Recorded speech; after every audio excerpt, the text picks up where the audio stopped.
This week on the Jock and Nerd podcast, we are reviewing some great geek content. Geek boner. As we discuss the Guardians of the Galaxy holiday special and season 1 of Andor, both on Disney Plus. We'll also tell you our favorite Christmas time movies and more, all in this edition of the Jock and Nerd Weekly for Monday, November 28th, 2022. This is Frank Grillo. You know me. But who are you? Are you the discerning, sophisticated type of person who enjoys all the latest comic book and superhero TV and movie news? Pop culture references, witty banter? Me neither. I'm just here for the dick jokes. Check. Check one. All right. This is for all you fans out there. Let's give it up. Jock it, we nerd it. We funny, disturb it. We jock it, we nerd it. We spoiler alert.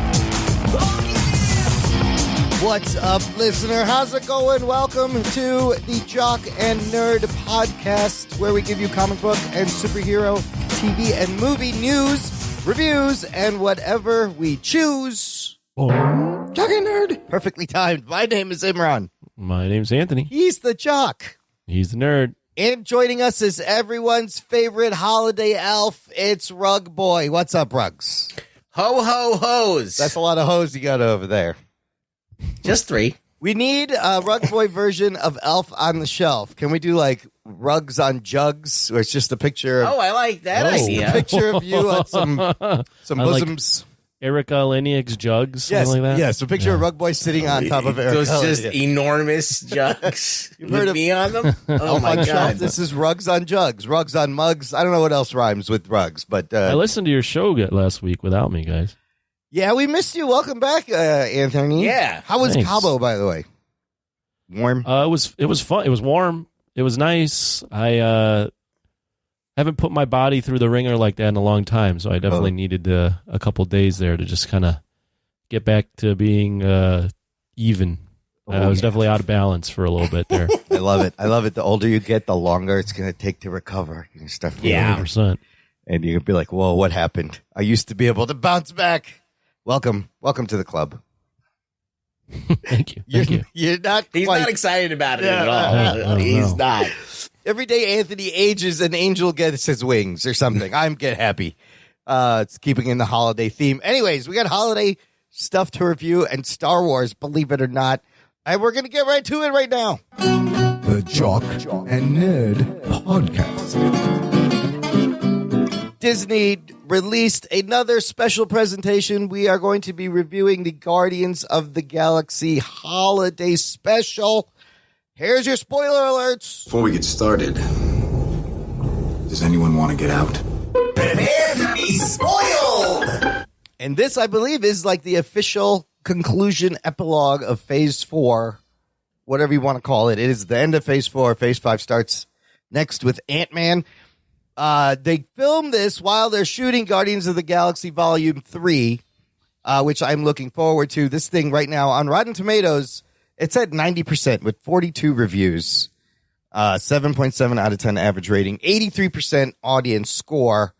Of course, written and directed by the James Gunn, the guy who has brought the Guardians to life in 2 movies and a bunch of cameos in other Marvel movies. So you have most of the Guardians crew starring in this. Chris Pratt returning as Peter Quill, Dave Bautista as Drax, Karen Gillan as Nebula, Palm Clementif as Mantis, Vin Diesel voicing Groot, Bradley Cooper is the voice of Rocket, Sean Gunn, James Gunn's brother, playing Kraglin, and an animated Michael Rooker Yondu also featured in this, and introducing to the MCU Kevin Bacon as Kevin Bacon, who's now MCU canon. Joining the Guardians, though, is Cosmo, the dog from Nowhere, the collector's dog, who is voiced by Maria Bakalova, who you may know as playing the daughter, Borat's daughter. And she was amazing in that second Borat movie. Hilarious. Oscar nominated. Yeah, she did get an Oscar nomination for playing Borat's daughter. I can't remember her name. She was so good in that movie. And now she is Cosmo, the space dog. She's the voice of the dog. You're saying? Yes. Yes. Yeah, the dog's got a it's little like- collar that talks, that like reads his mind, right? Oh, Anthony, what happens in the Guardians of the Galaxy holiday special? Well, similar to the last holiday special, this is under an hour, or last special presentation, Right. excuse me, which was Werewolf by Night around the Halloween. Yep. Under an hour. It is about the holidays approaching in nowhere, which the Guardians have now been tasked with cleaning up. Well, they which bought is the head it. of They own it. Celestial. They bought it. Yeah, Yeah. they bought it. Now they're running the planet, and as told in a flashback via animation, Chris Pratt's character, what's his name? Peter Quill. Star-Lord. Star-Lord. Peter Quill has never really been able to celebrate Christmas, so Drax and Mantis decide they want to travel to Earth and get him the perfect Christmas present, which they think will be someone Chris Pratt or Star-Lord has always idolized, Mr. Kevin Bacon. And we just shenanigans go on from there. Because he's told them stories of Kevin Bacon throughout the movies. In the first Guardians, Yep. second Guardians, and Endgame, he tells them as if they're real things. Yes, he loves Footloose and regales his teammates with tales of Kevin Bacon's heroic shenanigans. Anthony, well, let's start with you. What did you think at the end of this 45-minute special? So Christmas specials are supposed to give you that warm and fuzzy feeling at the end that make you want to do things for Christmas and be with loved ones. And in James Gunn's own wacky way with Mantis and Drax, I think it accomplished that. By the end of the thing, I was going, this felt pretty Christmassy. Yes. This felt very holiday. This felt, this is obviously big stakes. They do reveal something, which is something that, you wouldn't have known unless you watch a special, which was kind of a big deal. But it's fun. I legitimately laughed out loud with some of the stuff Drax and Mantis, some of their interactions. I thought they made some original music.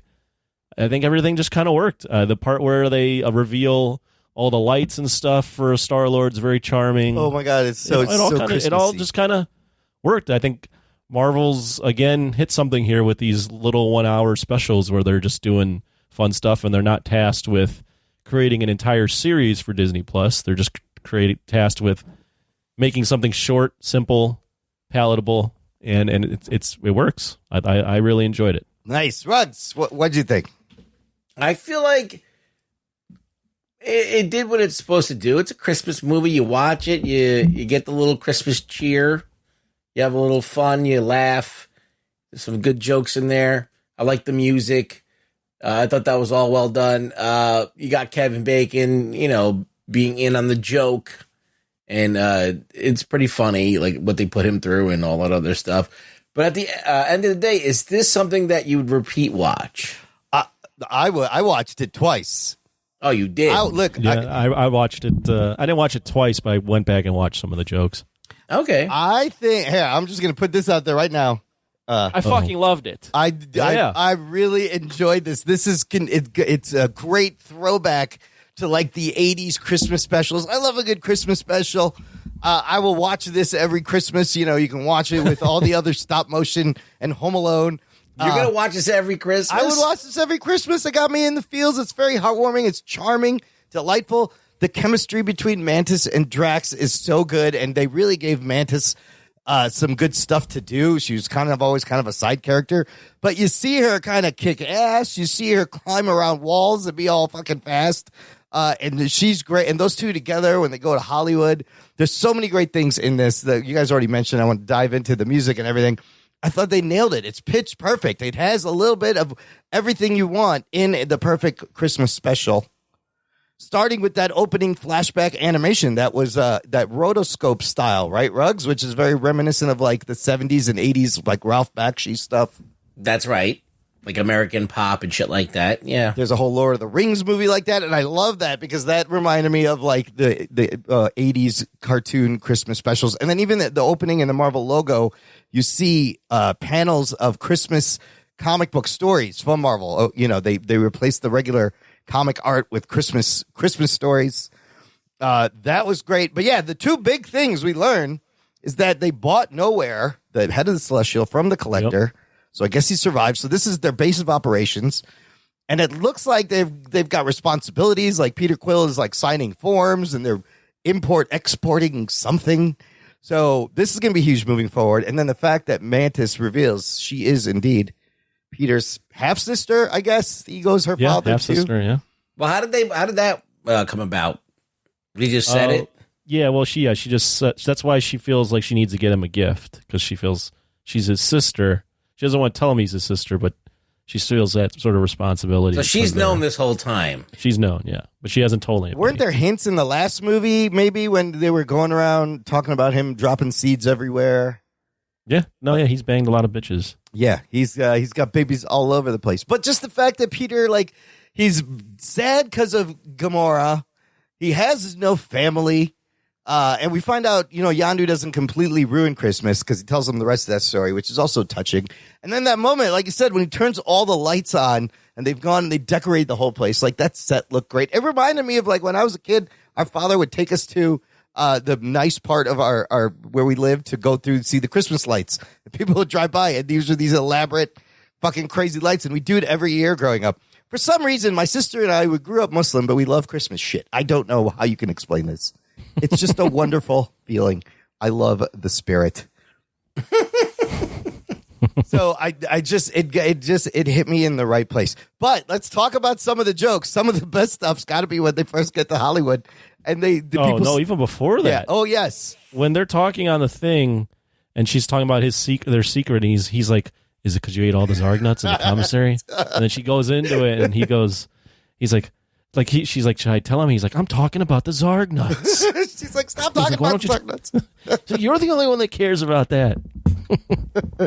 I really enjoyed Drax in this one. I thought it was stupid, but it was funny as hell. Batista did a really good job playing this character, like the way he plays. Why is everyone staring at us? Did you put on the cloaking? And he like slowly puts it on. He's like, of course I did. She's like, I can see you doing that right now. He's like, no, I didn't. Or the guy asks him to dance, and he's like, dancing is for people who are pathetic. It's just like, but dude, so in the beginning, like Cosmo fixing the things, and we learned she's got telekinetic powers, and her and Rocket are cute. Can we talk about the music? He does. Start off with a musical number. Yes, this is a real band. It's one of James Gunn's favorite bands called the Old 97s. Playing this role, and it's hilarious. They're like, we just learned how to play these Earth instruments, and the song they write, what an alien's point of view of what they think Christmas is on Earth, is fucking hilarious. It's so clever.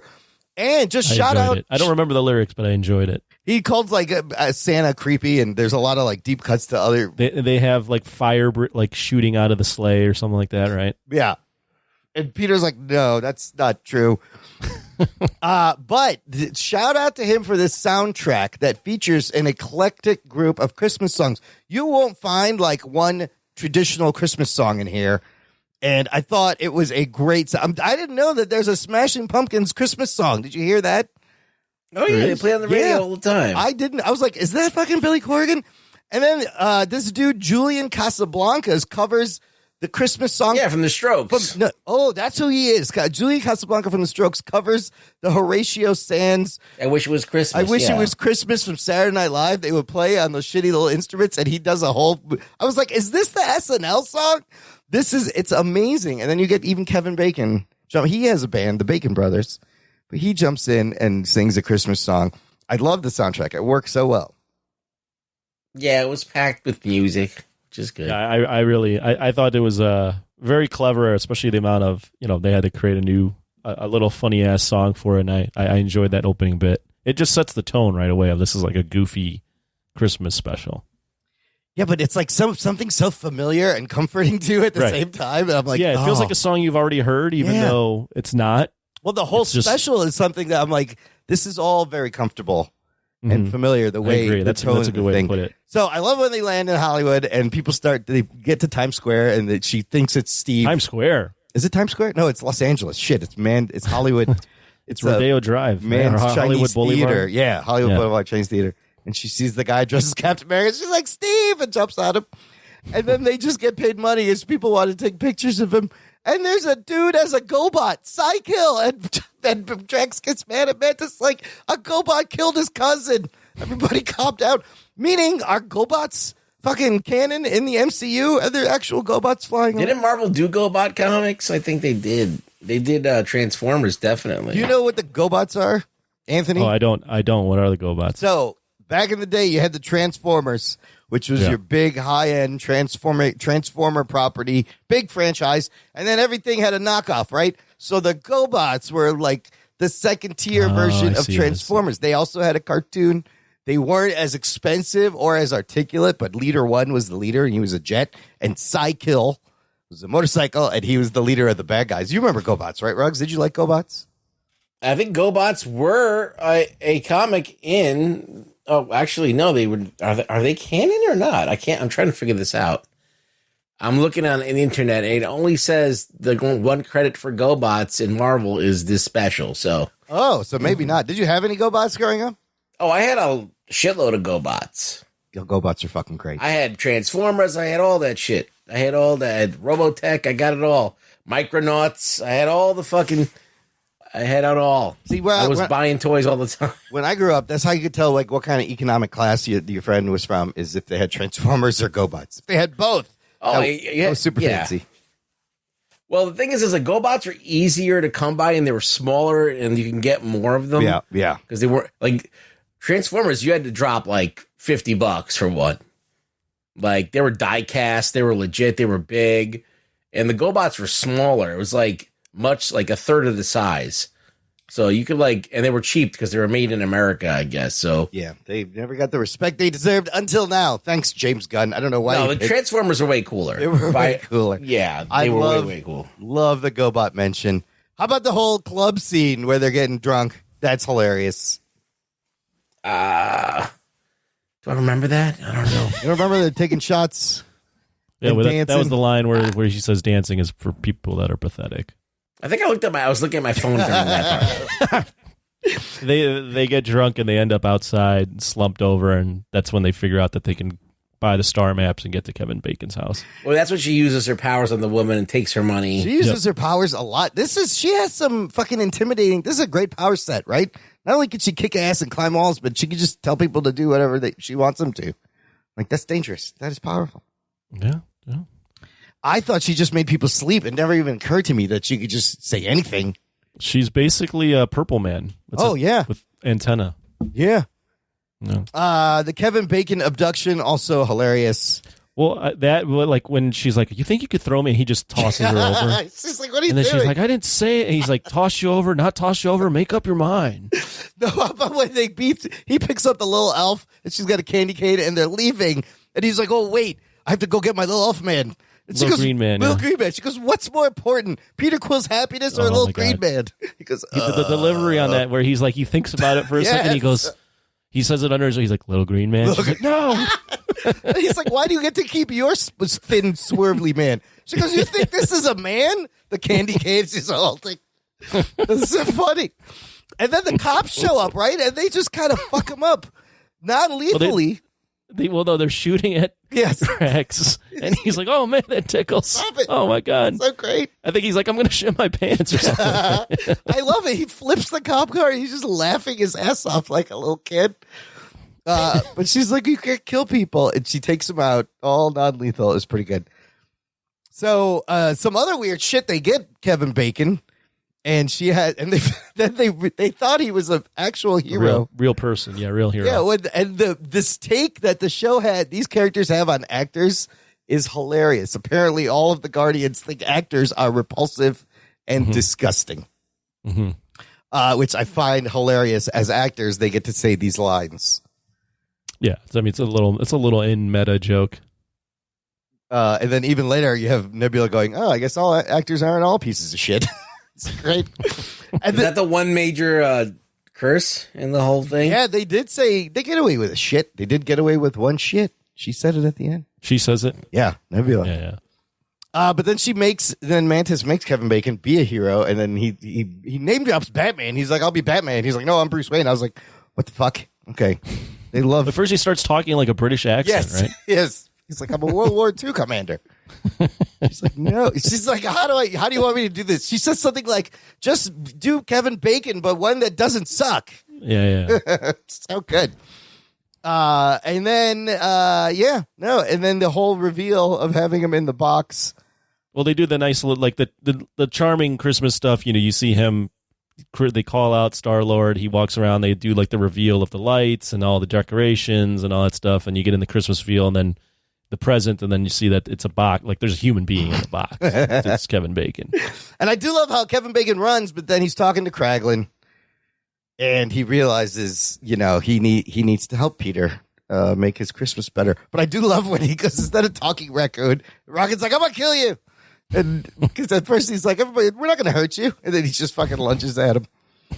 It's so much fun stuff. Star-Lord's like, don't run. And he immediately gets him out of the trance and he starts running. Of course. Shit. Of course he's going to run. Oh, and Nebula has some great lines. She like cracks her gun. She's like, I'll get him. And then you hear her go, you can't run from me, Bacon. And she's running after him.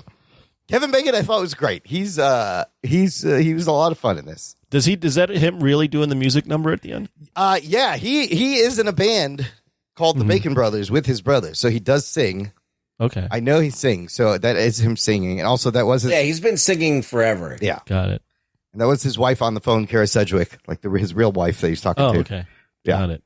And I love the moment where Peter tells him the rest of the story, and that Yondu, he gave him that little green thing that he has in his ship, and Yondu gives him his blasters.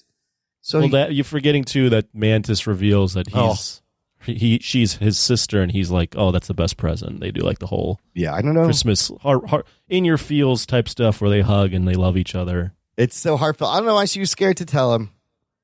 Well, she was saying it would remind him of her dad that killed his mom.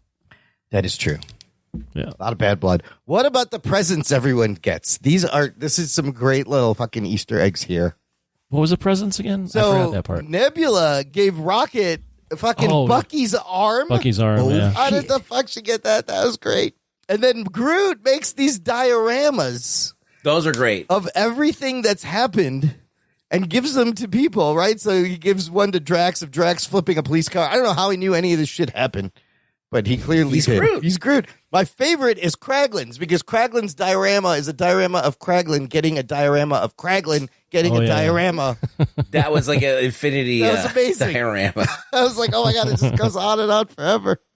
What did we think of how Groot looked, by the way? This is not the same. He's pretty diesel. He's pretty big. Is it a guy? It wasn't a guy in a suit, was it? Part of it, I think they probably had a guy dancing around, and then they CGI'd around it. But I vividly remember during the opening bit, I'm like, whoa, Groot's jacked, because you could see him in the corner just loving life, dancing to that stupid song in the beginning. They want you to know that it's a different Groot. It's not the same exact Groot. He's been hitting the bench press in his off time, because he's been taking protein. Holy shit! Sure. Yeah, it is not the original Groot is dead. This is baby Groot, who's now somewhat a teenager, I guess, still.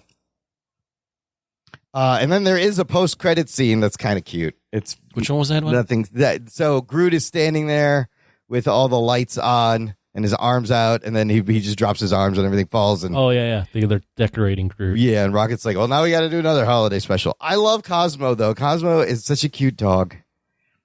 And the whole thing was great. Again, these special presentations are so good. The 2 for 2. I feel like they knocked it out of the park. It's a great standalone story, but they leave you trails for, what do you think? Anything will come out of this in Guardians of the Galaxy Volume 3? Like, they have a new base of operations and this new relationship, right? With Peter and Mantis is like the 2 big things. Yeah, I mean, they I don't know if anything big will come out of it. It's not meant to be like that, but, they have the fact that they're at nowhere, which, like you mentioned, in the Star-Lord Mantis relationship, now it adds a little bit more of a dynamic to them. So she's not just just hanging around, but she's actually got some sort of agency and purpose too. So it's not meant to be a world altering, universe altering thing, but it accomplishes its job. I definitely, as mentioned when I started, by the end of it, I felt like buying someone a present. Yeah, I was like, oh, yeah, this is nice. Want to do good for humanity. It does make you. It makes you want to do something. Ruggs, any other things you liked out of this? Well, I mean, you guys mentioned all the stuff that I was going to say. I think the overall aspect of it was lighthearted, and it was it's good for the family, I guess. If you sit around with a bunch of people and watch it, I think it could be fun and it's lighthearted. So it's it's a good, what is it, 45-minute long? 45 minutes. Yeah, about 45 minutes. Yeah, it's a good easy breezy time. Because, like, if you imagine if they did like a 6-episode series, like the Mantis and Drax thing is cute and it's fun, but like it's not going to sustain multiple episodes. So it's No, this is like a one shot, one and done. There's nothing else in the movie driving it except for this funny plot of them getting Kevin Bacon, and so just the fact that in itself is funny, that drives the whole thing. So you're not. It's not like sometimes in Guardians of the Galaxy, you'll have something really serious going on, and then they'll have like this humor that'll interrupt the flow. Right. So here, since it's aimed directly at this nonsensical thing, like Kevin Bacon is a present, like there's nothing to interrupt. It's like all very straightforward, so, and everything's playing to that joke. So it works really well. So, they're not getting in the way of anything. So it works very well. Do you guys think this may be an answer to, how everybody's saying they're having franchise fatigue, Marvel fatigue? They put out a lot of TV shows. Some of them didn't need to be 6 episodes. Some could use more. But these special presentations are just the right amount of content to not get you tired out. And last week, Anthony, comment on Isn't this. it bad? Isn't it bad, though, that you can't take more than 45 minutes or an hour of something? Well, if it's not written well, throughout the 6 hours or whatever, it's easier. Plus, these single special presentations, who the director is, and his style is all over. The same thing with The Werewolf by Night. We saw Michael Giacchino, what he did with the black and white, and this is like all James Gunn. I mean, granted, he did The Peacemaker, and that was some great writing. But I like these one-offs. Anthony, comment on Bob Iger returning to Disney. Bob Chapek out last week, happened suddenly a week ago. I mean, that doesn't have anything to do with this. There's real no connection there. But this was already in motion long before Bob Iger probably was coming back. Yeah, that's true. Sounds like Bob Chapek had a lot of controversy around himself and the way he was handling things. So, probably was a good move to get him out because there was just a lot of bad PR stuff that was happening with Disney, whether it be the way they had botched Scarlett Johansson's situation with her getting paid for Black Widow. There's a number of other things you can look up online that were controversial under Bob Chapek. So Bob Iger was the best for them. So hopefully that's bringing him back is going to be a good thing. I think there was a rumor online, I don't know if it's true or not, that like Bob Iger's end goal is to sell Disney to Apple. So I've heard this rumor, and that this talk has been going on for a while. Like every now and then you hear this Apple buyout. Which would be kind of nuts. That would be crazy. I don't know why Apple would want to they don't know anything about parks and shit. Like why, or they would sell it off piecemeal maybe once they bought it. But it's a crazy business to own. But they could absolutely buy Disney, no problem. Yeah. It would be like peanuts for them. Yeah, they could buy like 14 Disneys, I think was the number. They are a $2 trillion company, Apple is. Right. Yeah. And Disney is what, like a couple $100 billion? It's nothing. It's nothing. Like they could just put out a phone and make more money than Disney does for like 5 years. Yeah, it's crazy. But does Apple want all of that? That would be nuts. And I don't know. I feel like the government would step in maybe also be like, hold on here. Can't own everything. I want to ask Anthony the question I asked you, Imran, last week. Is that okay? This is I feel like this whole thing with Bob Iger is just PR. It's not has nothing to do with. They're trying to market it as a creative change or whatever. But if you look at the timeline of how movies are made, like Chapek didn't really influence any kind of creative decisions. Like we're still getting Bob Iger approved stuff coming out. He wasn't there long enough, really. Like just under 3 years. So I mean, a lot of the Disney Plus stuff was, a lot of that was probably Bob Iger. Yeah, they were already so I don't think that they're trying to spin this as, Bob Iger's going to change. Like Chapek fucked up, a lot of PR stuff, but not the actual creative stuff. Like the actual creative was already kind of in the works before Iger even stepped on. Yeah. He was just a bad mouthpiece. Yeah, I think that's really what it. I mean, I'd have to look up again all the controversies, but a lot of the stuff Bob Chapek was doing, it was just creating bad PR around Disney. So I think, especially for a public company like this that's losing share, it's losing stock. What they want to do is they want to change the optics on something like that. Yeah, and yeah, I totally agree that I think creatively, I don't know if we'll see a ton of different stuff, but I think Bob Iger was much more well liked amongst Disney employees, and I think was much better, seemingly, at kind of handling things so that they didn't get out of control in the media and then affect the share price. He is better at those, stakeholder meetings and at all the presentations. He knows how to talk. Yeah, I people. just saw a lot of stuff online on Twitter about like all these people like trying to own. Oh, Chapek's gone, and that means that Disney's like doing the wrong thing, and they're gonna get Iger back. I'm like, no. I'm like, all the stuff has been Iger approved, like that we're getting. Like, don't you see that? Like, it takes 3 or 4 years to get something off the ground and made, and like not enough time has passed for any new shit to come out. And, and it'll be interesting to see what Bob Iger can do in bad times. He had a Disney in great, glorious times in the world. Now we are post-pandemic. He still needs to cut costs. I think they were going to do like a hiring freeze and some layoffs. He might still have to do that. But I think with these special presentations, I can see him going to Kevin Feige maybe and be like, look, maybe we do less TV shows and more of these special presentations. It's going to cost less, and we're oversaturating the market anyways. And maybe you focus on the movies. I don't know. Stuff like that, maybe. But these things are great. I need more special presentations. Yeah, I've enjoyed both special presentations. I don't know if special presentations are like the thing that's going to replace TV shows, but I think sprinkling these in is smart, and definitely interested in seeing them do it with all sorts of different, maybe new characters, maybe continuations of stories like this. I'm interested to see what they do with it. They can do like Marvel team up and shit. Oh my like god, that would be so much fun. Yes, just like quick standalone stories. All right, let's rate this thing, and then if you want to rank it somewhere, maybe Phase 4. I don't know. It's kind of like I said. You can't really compare it to the TV shows. You have another special presentation. So Anthony, whatever you want to do, what would you give this? Man. Well, I'm trying to think here. I would probably rate it an 8.5 out of 10, maybe even 9. I'm gonna go 9. Oh, nice. Go 9 out of 10, and I'm not gonna rank it amongst Phase 4 because it's different, and I haven't really thought about it like that. But I'm debating right now in my head actually out loud if I like this better than Werewolf by Night. Right, that's a good question.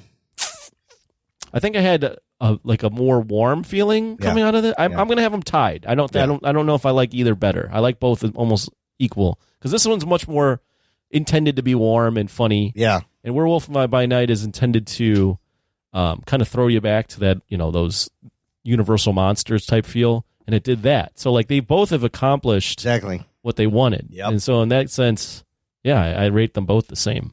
I would agree. I was going to give it a 9 too, but yeah, it is just as good as the Werewolf by Night in a different way. But look, the series have been hit or miss. They're 2 for 2 so far on these special presentations. So just saying something. Ruggs, what about you? What would you give it? I think for what it sets out to do, it's a comedic Christmas episode. And so it does succeed on that level. People who never watched Guardians of the Galaxy could probably enjoy it because the plot's just so outrageous. You can easily understand it. So with that, I'll give it an 8. Nice. Solid 8. I think it was well executed. Yes, so much fun. It's in my Christmas rotation now. Absolutely. Wow. In between Home Alone and Christmas I thought you weren't Vacation. a Home Alone guy. Oh, no. Are you wrong? kidding me? I love that movie. I'm not a Home Alone. He's guy. not There the it Home is. Alone guy. I could do every Got it. fucking line. We've done it. What as far as Christmas specials / movies, what's on your list? I don't like anything. Right. To be honest with you. Lame. What about the one where what's the one? Is it Christmas Story? The one with the kid that's Ralphie, there's Christmas Story. yeah, with the leg lamp. That one's Fragile. all right. It must be that Italian. one's all right. That one's all right because it's just so. I don't know. It's so its own thing. I don't know. I really don't know. What's the best Christmas movie? Christmas Vacation? Christmas Vacation is great. But I also love the TV specials, like the stop motion Frosty and Rudolph and the one about Santa Claus. That's the one with Rudolph.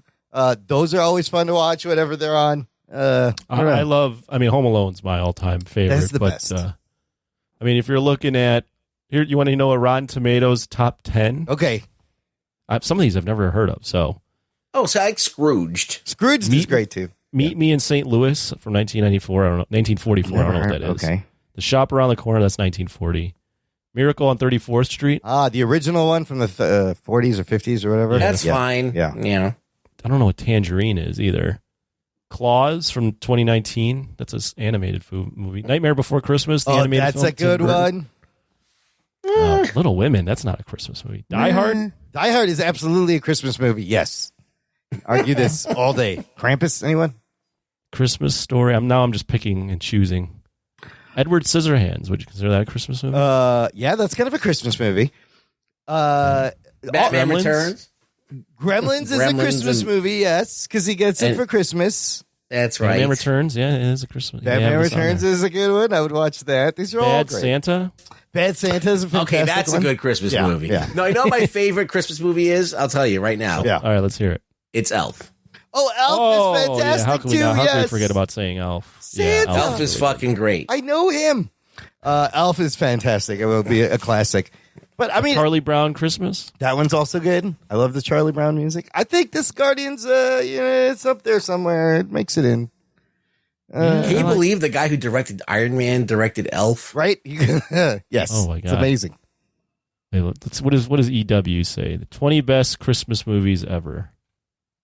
Santa Claus at 20 with Tim Allen.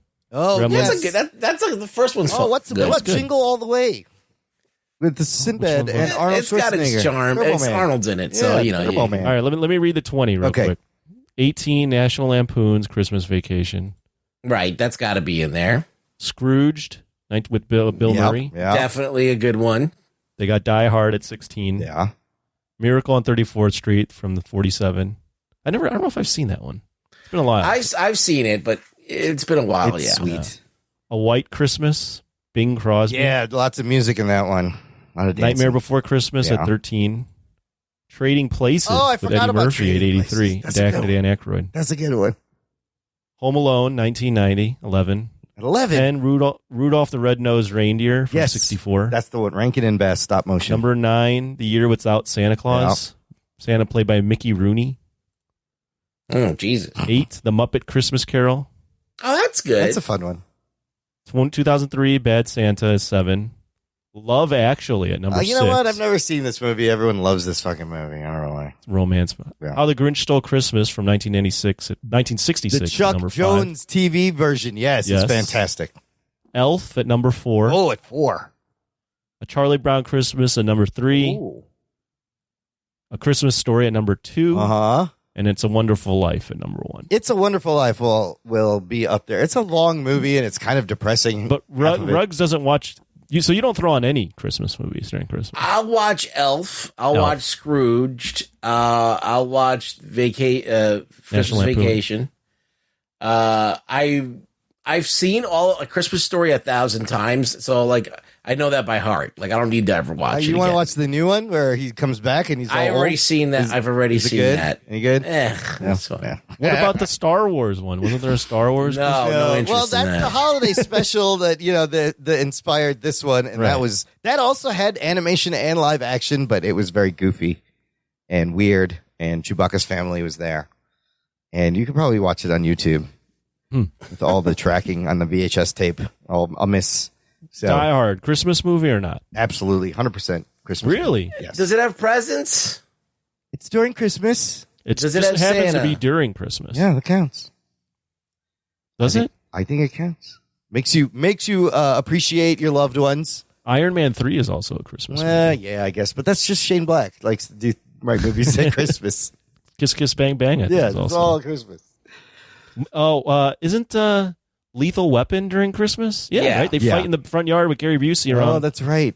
in Danny Glover's front yard with all the Christmas shit. So West Coast Christmas, there's no snow. It's hard to remember. Yeah, West Coast Christmases, that makes it rough, right? Like, I mean, it makes it tough to, like, How do you get in know? the Christmas vibe. Did you ever see that movie with Robin Williams, Toys? Oh, yeah. Oh, that's yeah. really good. What the fuck was that about? That was Was a that crazy about movie. Christmas, though? No, it's like... That was a weird movie. What about a toy maker or something? Wasn't it about Christmas? I don't remember. I don't think so. I don't think so. I'm looking it up now. Let me see what it says.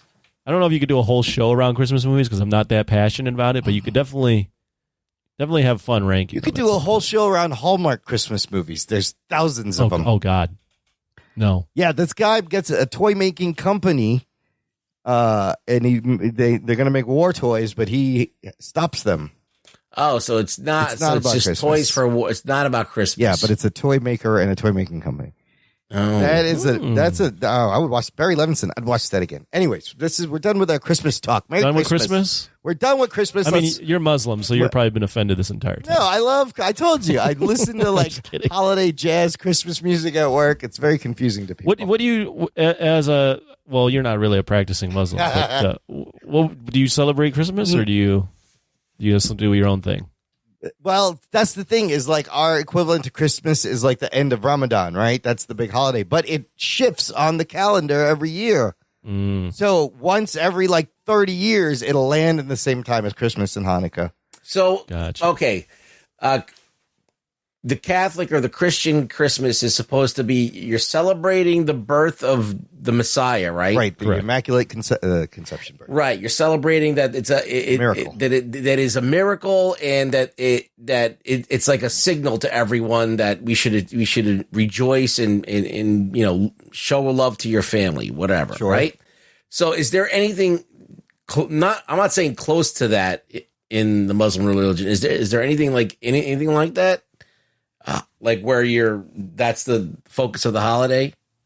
Not really, because the Muslims don't believe that like Christ was God, right? Well, I'm not saying Christ. So. I'm just saying that there is some great But he's still a moment or an prophet, right? He's a Three prophet. days? Yes, he is the prophet. Well, I'm just saying not towards Jesus. I'm just saying like in general. Is there like a that's where like that's the end of Ramadan, the Eid al-Fitr, where it's like after the sacrifice, you're supposed to give gifts, and it is kind of like our Christmas. When I was little, I would get cash and presents from relatives, and you exchange things and eat sweets and hang out with your family. and you're supposed to like to spend time with your family and be charity thankful. is a big part at that time. To give charity around that time, like you get more blessings, blah blah blah. So there is like It's similar, yeah. Yeah, there is like a other side. Well, same to thing, that. yeah, with like Hanukkah, right? The 8 days of presents. They get presents. There's everyone has a thing where they get presents. Right, but that's because isn't Hanukkah because the oil lasted or something? Yeah, I don't know. Their miracle was that I don't know. I saw the Ari Shaffir special, and he made a great. He made it sound so funny, but he was like, "Yeah, our holidays because oil lasted for like 8 days." Yeah, that's why. And that's their miracle. Like the oil was supposed to not last, and it did last. You can watch Adam Sandler's movie. I'm sure he explains it. Hey, crazy nights. What we're doing? Blah, blah, blah. I don't know. I mean, that's the way he explained it. It's not my perception of it. That's the way he explained it. Listen, According to Wikipedia, it is commemorating the recovery of Jerusalem and the subsequent rededication of the Second Temple at the beginning of the Maccabean revolt against the Seleucid Empire in the 2nd century BC. Ooh. I don't know. okay. Some sort of revolt. It was All right. It was a rebellion, which is what we're going to talk about shortly. So let's Wow. look at that Wow. segue. What a segue. How about that segue? Let's take a break here. That's the best one you've ever done. We're going to play some promos, and we're going to talk about a different kind of rebellion Nicely done. in a galaxy far, far away right after this. After these messages, we'll be right back. My name's Donnie, and I host the Adulting with Donnie podcast. I started this show as a way to offload some of my thoughts every week, and I quickly found out that I wasn't really alone in those thoughts, and I was connecting with other people who kind of felt the same way as me. So join me each week as I pour some whiskey and offload some thoughts about news, entertainment, politics, just whatever might come to my head during the week. So that's the Adulting with Donnie podcast, and you can find it anywhere that awful podcasts are served, and also great podcasts. Hey there, everyone. Brian here, host of TV Trivia Pod. It's a trivia-style podcast focusing on TV and movies. Listen in for questions like, what's the name of Michael Scott's screenplay? What do you say to view the Marauders map? and what's everyone eating in the post-credit scene of Avengers. Play along to TV Trivia Pod anywhere you get podcasts, and stay tuned for more trivia. Jock and Nerd. Listener, if you enjoy the show and you want a way to give back for all the entertainment we've been trying to give you for so many years, I suggest you join our fan club. Visit jockandnerd.com/Patreon. Jock and Nerd. And you can support the show monthly or annual basis, and we'd appreciate it. We thank all our existing Patreon subscribers and members.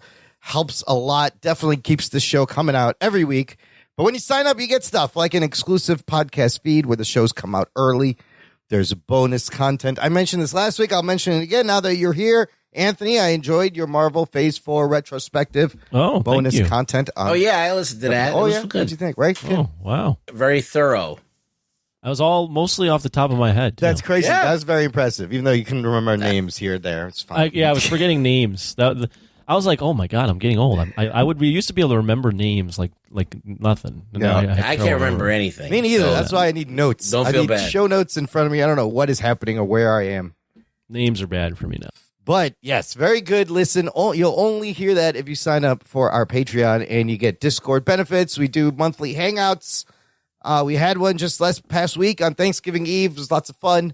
The next one will be at the last Thursday in December 29th, 8 p.m. And then there's also a You Pick It tier where you can force us to watch and review any movie you want. All of that lovely information on our Patreon. Just go to jockandnerd.com/Patreon. Okay. Second review of the show, also from Disney, but this time from the Lucasfilm Star Wars side of things. We are going to take a look at the Andor Season 1 finale and the full season as a whole. Here's your spoiler alerts for this one. Strap yourselves in, you fucks. Spoiler time. This one on Rotten Tomatoes is at 96%.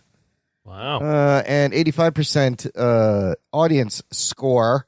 It's a prequel to a prequel, Rogue One, set 5 years before Rogue One, starring as your title character, Cassian Andor, Diego Luna, and the standout cast goes like this. You got Kyle Soller as Cyril Karn, Adria Arjona as Bix, Stellan Skarsgård as Luthen. You got Fiona Shaw as Marva Andor, Denisco as Deidre Miro, and Genevieve O'Reilly as Mon Mothma, reprising a role as Mon Mothma. And some great appearances by Forrest Whitaker, Andy Serkis. A lot of fun stuff in this one. Anthony, we discussed the first 3 episodes when this thing premiered. They dropped the first 3 episodes. Yeah. It was a 12-episode series, but kind of like 3-episode arcs, like 4 little mini movies. So what can you say about what the show is about on the broad level here? Well, this is set way before. This is a prequel before Rogue One, when Cassian Andor is not fully into the Rebel Alliance or whatever the hell it's called in that movie. The Rebellion. And he's just kind of out for himself, living on Ferrix. And this is about his journey from becoming just a random guy that was from some planet where he was kind of like just like in the forest as a kid. Yeah. And he gets taken, and it's his journey from only caring about himself and his family to finding out the inner workings of the Empire and realizing that by the end he needs to have more purpose in his life. Let's say that. So you watched all 12, right? We made you catch up. You caught up. Yeah, I actually ended up binging the last 6 within the past week and a half. Oh, shit. I watched 1 episode on the plane, and I watched the last 5 this past weekend. So I binged it, basically. Shit. All right, so it's super fresh. So, again, I'm really curious what you think, because when we saw the first 3, we talked about how this is really the least Star Wars show they've ever made, almost set up perfectly for someone like you who, Star Wars gets a little goofy. It gets a little silly. It's a little weird. Yep. Not this thing. How did you feel after binging the remaining episodes and coming out of this journey Andor takes this season? I was watching this and I thought to myself, I remember when we were seeing trailers for this, and I mean, I admittedly think Star Wars sucks overall. I think it sucks. I don't like it at all. And I remember seeing trailers for this and Ruggs and I even said, like, who even wants an Andor Who cares? show? Nobody cares about this. So the first thing I thought was just, who would have thought that I would like this? And I do. I truly enjoyed it. I think it's. I haven't watched the first 6 episodes in a really long time, so I can't say it definitively. But out of the stuff that has come out in, let's say in the the new Star Wars era, this is by far the best. Whoa, this is by far the best.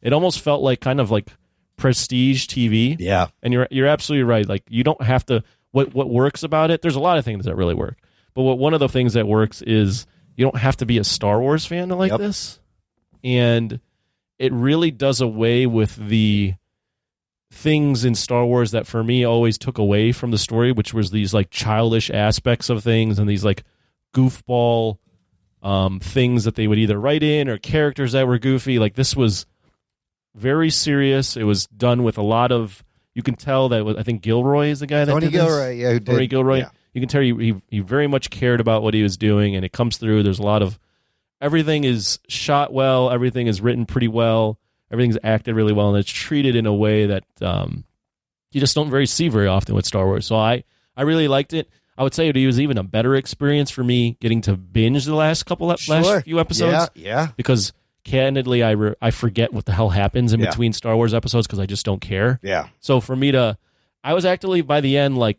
I want to finish this show. I really liked it, and I was pleasantly surprised too that there's going to be a season 2. Because not to say I'm like anticipating it, but once you guys force me to watch it again, hopefully it's the same quality and I'll enjoy it again. That's great to hear. I had a feeling. I was like, he should like this. This is exactly like the reason why we were like, who cares about Andor is the exact reason why the show excels, because it's a character we don't know. We only know a little bit of, and it's all new. There's no fan service. There's no Easter eggs. There's no Jedis. There's no lightsabers. And it's just solid world building. Ruggs, what did you think of Andor season 1? Well, I liked it overall. I thought it was very good. I thought it had some of the best dramatic points in any Star Wars anything. The great thing about Andor is that no one gives a shit about Andor. Right.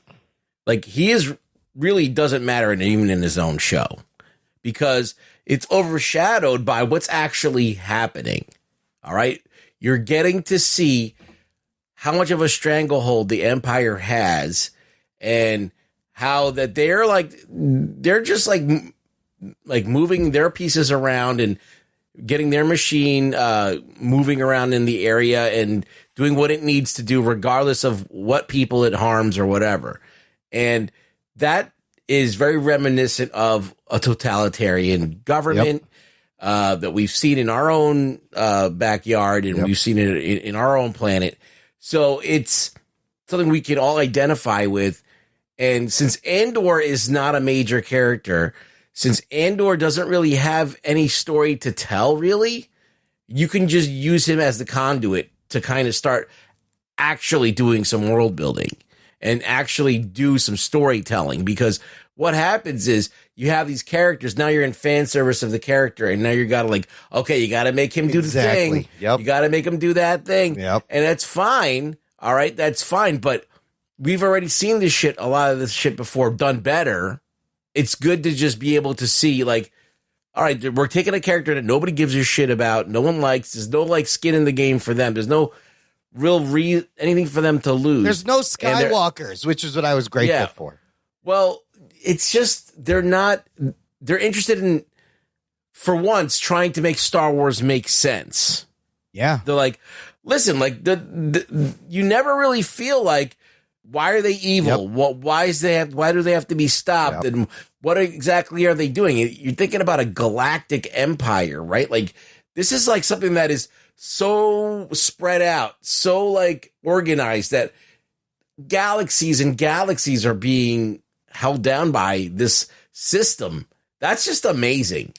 Like, you think about the Roman Empire taking over all of Europe and everything, and you're like, oh my God, they've really extended themselves. But holy shit, they're going through the whole entire galaxy. They have meetings upon meetings upon meetings. You see, actually, they're sitting there in your workings. Yeah, you see the interior machinations of how they fucking sit there, and they let they let some things happen. They they don't give a shit about certain things, but they concentrate their efforts on another thing, and that's brilliantly written. And then you have the opposition that's brilliantly written. You have these people that are like you could make the comparison to like Hollywood elites that have a lot of power and influence and money, but they disagree with the direction that the galaxy's going in, so they have to like do something. Game of Thrones like in certain parts with Mon Mothma. Right. It's great.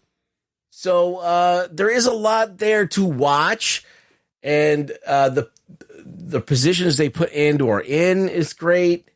That whole prison thing, that shakedown, dude, the prison that was break great. was amazing. I was so I didn't want to give this away, but I fucking hate prison shit. Yeah, I love prison breaks. As soon as I saw prison, I'm like, oh, he's in prison. We have this shit to do. I'm like, because I know how it's going to turn out. And I'm like, okay, they're going to have a prison break. Let's see. But they did it so well that even something that I saw coming a mile away was actually fun to watch. And so that's another thing. When you can do something that I'm totally already know what's going to happen, but you still do that thing, but execute it really well. And you're like, oh, okay. Even though this old fuck has seen this prison break shit 1,000 times, you still got me fucking, dude, you still got me on this one. I was cheering. I was up and out of my seat rooting. I was like, kill those fuckers. This is amazing. It was so thrilling. So the show does something great over its like 12 episode little mini arcs. It builds this slow burn tension and then releases it every 3 or 4 episodes. And then it builds it up again and releases it. And it builds it up again. So like the first arc, it builds up to him escaping Ferrix and that awesome action scene in the street. And then the second arc is all about the heist at Aldhani. And that heist episode is wonderful. And it builds all that. And then I just love how he's trying to hide out on like this party planet. He's got a new name. He's banging some girl. And then he gets arrested for absolutely nothing. Just being in the wrong place. And the lady's like, 6 years. Just gives him a 6-year sentence. And I think he was in there for a year. But then, holy shit, Andy Serkis as Kino Loy. That's great. And just the dystopian sets, the on program. It's terrifying. And then when one of my favorite moments is episode 9, at the very end, he finally convinces Kino, after he hears from the doctor, that nobody's getting out alive. They killed all those people. And he's been asking him They killed all those people. Well, the bad thing is, like, they killed all those people because they made a mistake. Yeah, so, they like, made it shows, a mistake. Yes. Yeah, they meaning the Empire. They released a person that they lost track of who they were releasing and putting into another prison. Yeah. They lost track and they put him in. He was on the 4th and they put him on the 2nd and they were like, "Oh fuck, we fucked up." Yeah. So like instead of like normal Star Wars, they wouldn't even touch this with a 10-foot pole. Right. But this one, they were like, "Oh, we're gonna kill them. We're just gonna have them all like gassed, like freaking like." The way the Nazis ran the Holocaust, right? So Well, it just I'll like tell made you it what, more brutal. This is what Star Wars would have done. They wouldn't have used humans. Right. They would have used like droids, and they would have figured out a way to like not make it as just diabolical. That's what George Lucas did in all of the other ones. They used droids, they used aliens, they used things that you can't feel bad about dying. Yeah. Yep. And then, but here it's like you have actual people and they have hope of leaving. Yeah. And they believe in this whole bullshit. Oh, you're going to get out. So like, even it's diabolical. They've engineered this whole way of being. So these people actually work hard. They feel like they have purpose. They don't give up on themselves. Yep. And they give them false hope. The better chance you have of getting out, you know. And then and then Kino, as he's walking, he just goes, "There's never more than 12 guards." And the episode ends. I was like, "Oh fuck, he's in." And I watched. That was the end of episode 8, actually. Oh, it was 8. Okay, I watched episode 10 twice. I watched it again. What did you think of the finale?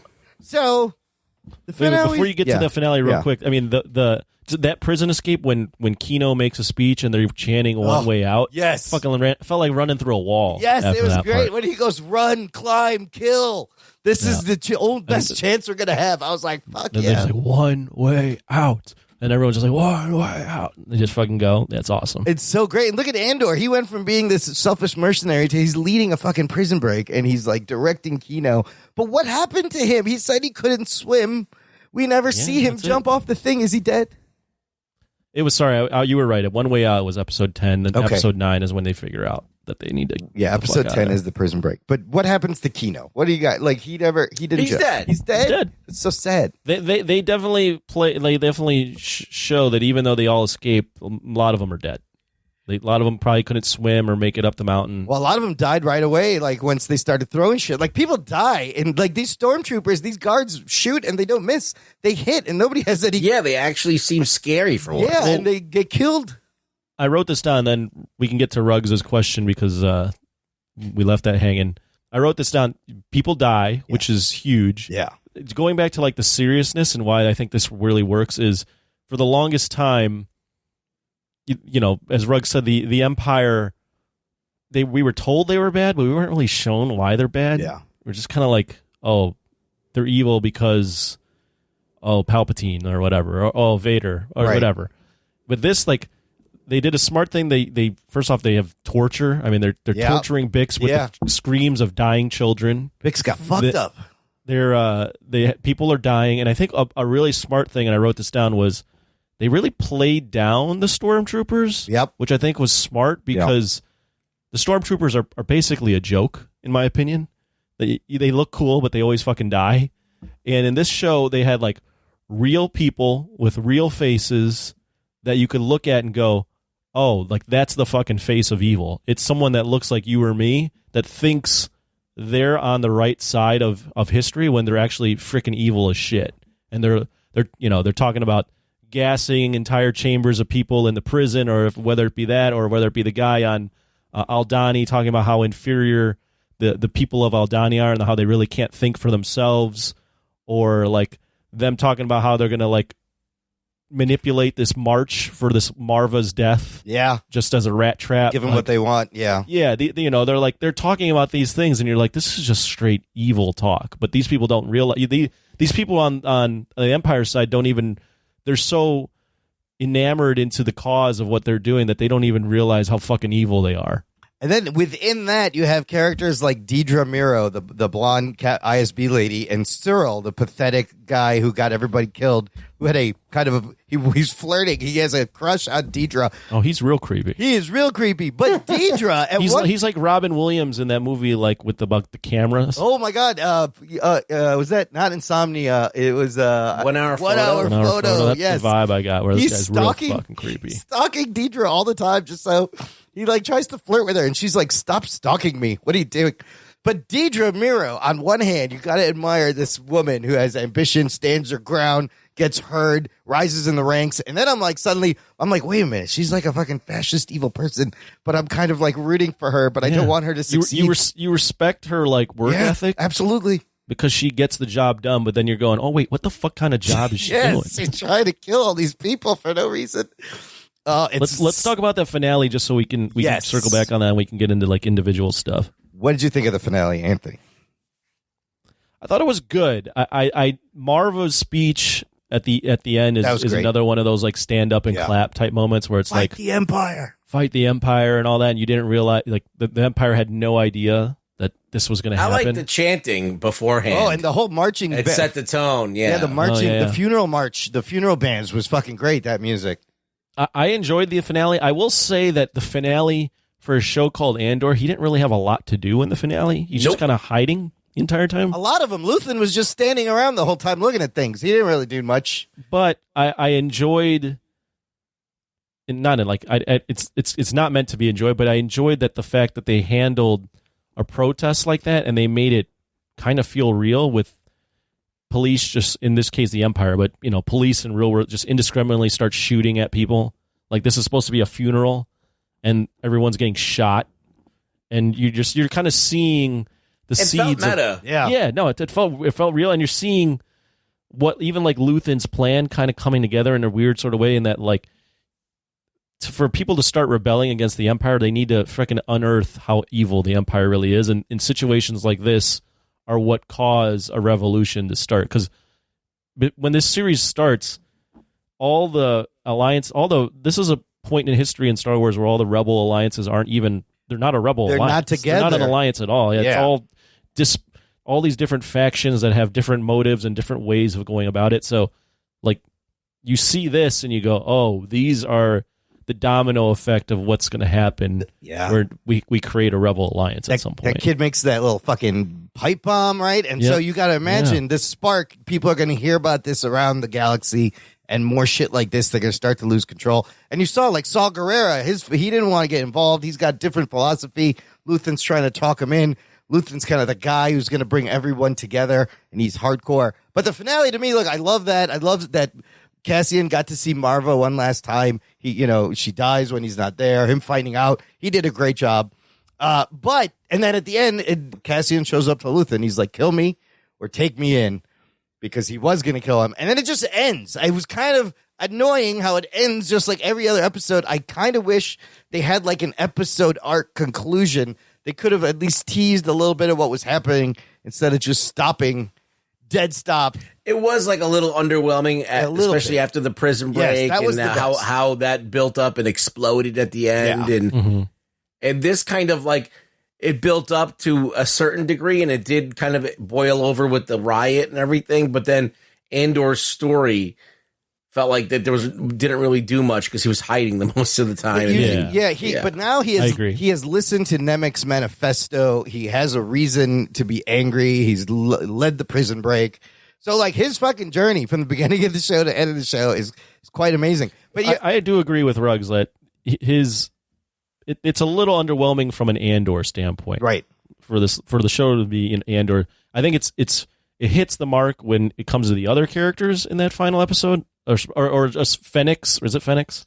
Planet, right? Ferrix is the planet. Yeah, you definitely feel like, oh, Ferrix kind of, this is their finale, but you definitely him sitting there, and then like there's not really, he doesn't really do anything to, like, one way or another to start a conflict with the Empire. It's all like repercussions of his actions, but he doesn't really fix it either. He just kind of, I don't know how he could fix it because it felt so real, and one man can't fix it. But you're right. He's just sitting there kind of just hanging out, watching stuff play out. You talk about Cassian, right? Yeah, because they're looking for him. Yeah. He can't go out there.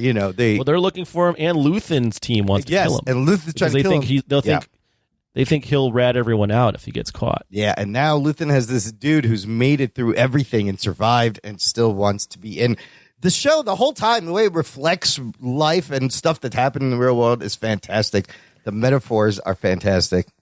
I think that what this tells you, and this is like great news, by the way, is that if you are a capable writer and a director, you could literally make anything, no matter how uninteresting, good.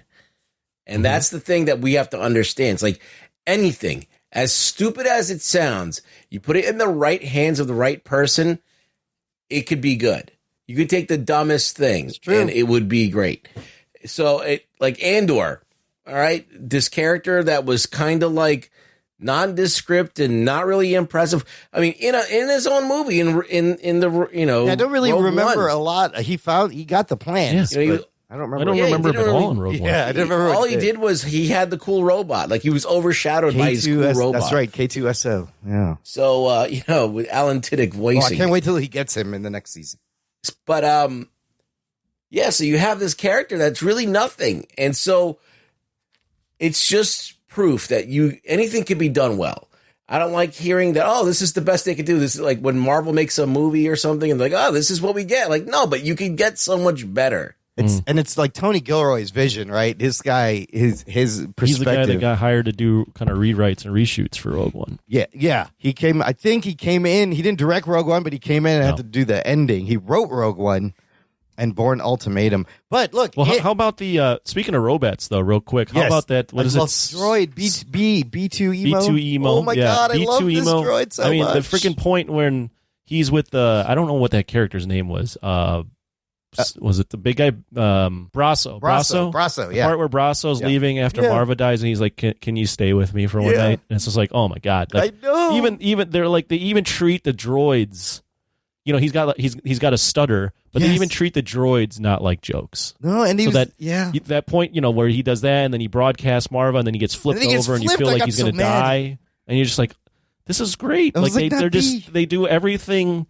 Everything is every character, every moment is treated with such care that you just go, like, this isn't normal Star Wars. Just throws in shit just to throw in shit. I mean, Lucas is notorious for just throwing shit in the background. Yes, just because he wants to fucking throw shit in the background. More spaceships, more aliens. Yeah, where this is like every little piece of this I felt was cared for and thought through, and they make it so that it feels real, even though it's in a galaxy far, far away.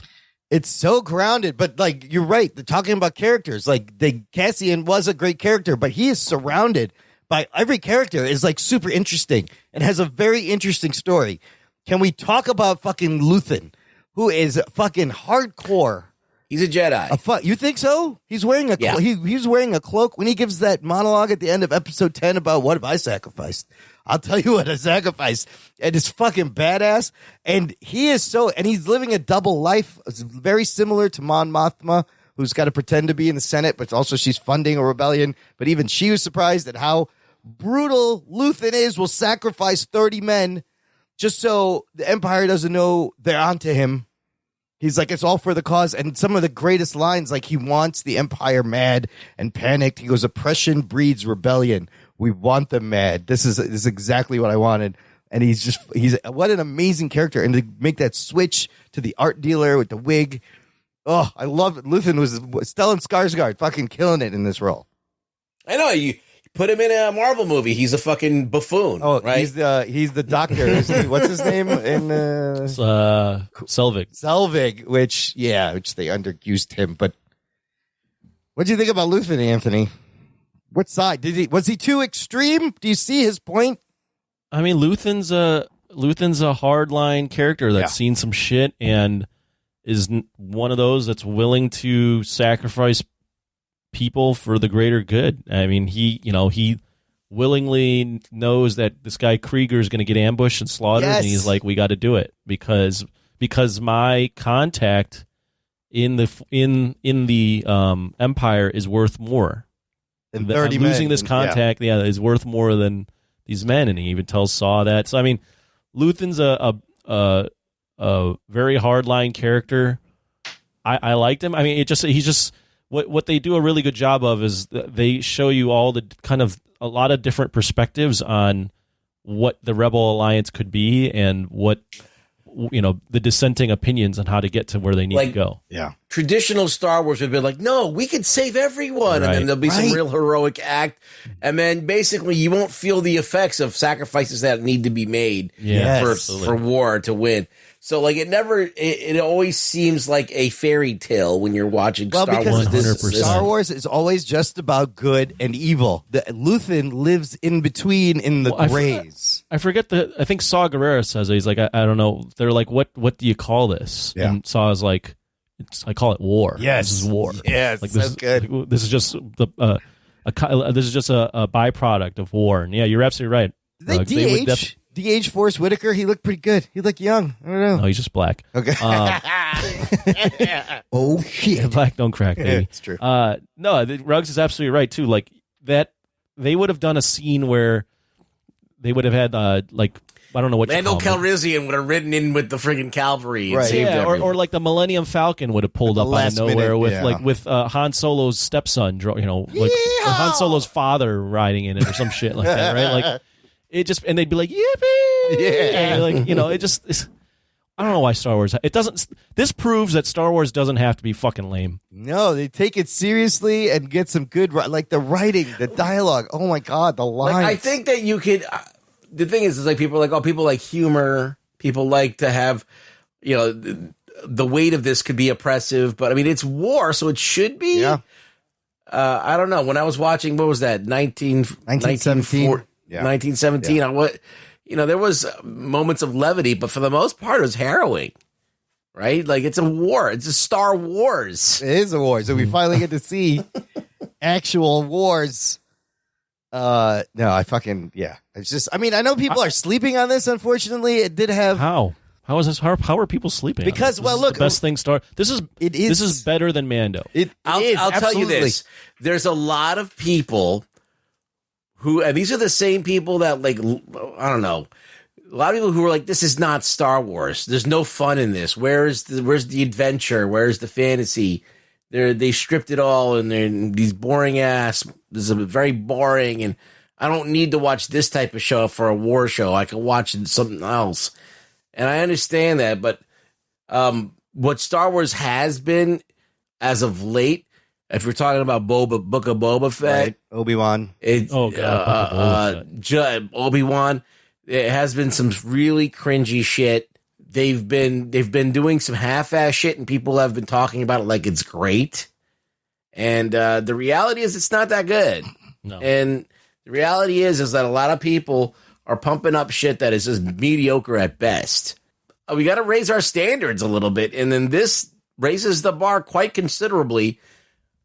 Does it have some of the elements that people require in Star Wars, which is some of the fantastic elements and the heroic elements? Not really. Could you find a way to blend it? Sure, anything is possible. Well, look, there's a little bit of lasers. That scene where the Luthen's in his Hallcraft and the starship finds him and he fucking gets away. And that's great. That was amazing. And he lasers those ships. He destroys the tractor beam. That was fucking awesome. That was amazing. They pull him over, and you're like, and that's all tense too. Yeah, right? it's super. They pull him over, and you're like, at this point they've built up the Empire to be fucking evil as shit. Yeah. So they pull him over, and you're like, oh fuck. And he knows that he can't just get caught, but they don't know what they have. Right. So the tension is so fucking. You can cut it with a knife there. You're like, what the fuck? How's he going to get out of this? Yeah, he needs to get out of it, and then it's just like he gets out of it, and he has this badass ship, and even though the TIE fighters have been like made to be jokes, like for whatever reason in this show, they're whenever menacing. they launch the TIE fighters, you're like, fuck, man, they got the TIE, like, they just, everything's just treated with so much care. And what I really like about this show, even in Mando, is what this show and Mando proves is there's like two different sides of the spectrum. Like you can do Star Wars well and do like odes to the greater universe and do a little bit of camp. But then you can also do this version of Star Wars, which is super serious and has a lot of real world allegories. So like there's room in between, but like Ruggs is saying, you just have to make it good. Yeah. And like a lot of the shit we've been reviewing from Star Wars, whether it be Boba Fett or Obi-Wan, has been either average or subpar at best. Well, they're stuck with real shit writing. You know, they're stuck with fan service, existing characters, similar. And I think the reason people are sleeping on this is it had to compete with two other fantasy prequels. The Rings of Power, House of the Dragon, all came out at the same time as Andor, right? These are all fantasy prequels. Yeah. And She-Hulk. But all those things are coming out every day. I would say out of the four, at least in my worldview, those other three things were taking up a lot of the discourse. Yep. Andor was fourth. Yeah, nobody's talking about Andor, and I really hope people watch it. Because just like House of the Dragon, it didn't have to include any existing character. You weren't expecting anything, and he uses it to great effect. The thing that makes me laugh is that there are people that hate Andor or they think it's like not Star Wars. But so do you have you have Star Wars and you have that at a certain level. Then you have like the barometer of seriousness, and then you have the barometer of silliness. They could make a silly Star Wars that's basically like all jokes, and they would love that and go, oh, that's the best thing. Yeah. Those are the quote unquote new fans. All right.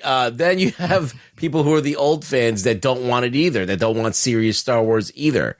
So who's this Star Wars series for? That's the thing. It is adult oriented. Like you said, Anthony, it is prestige. Like I wouldn't say it's for people looking for, the next Baby Yoda.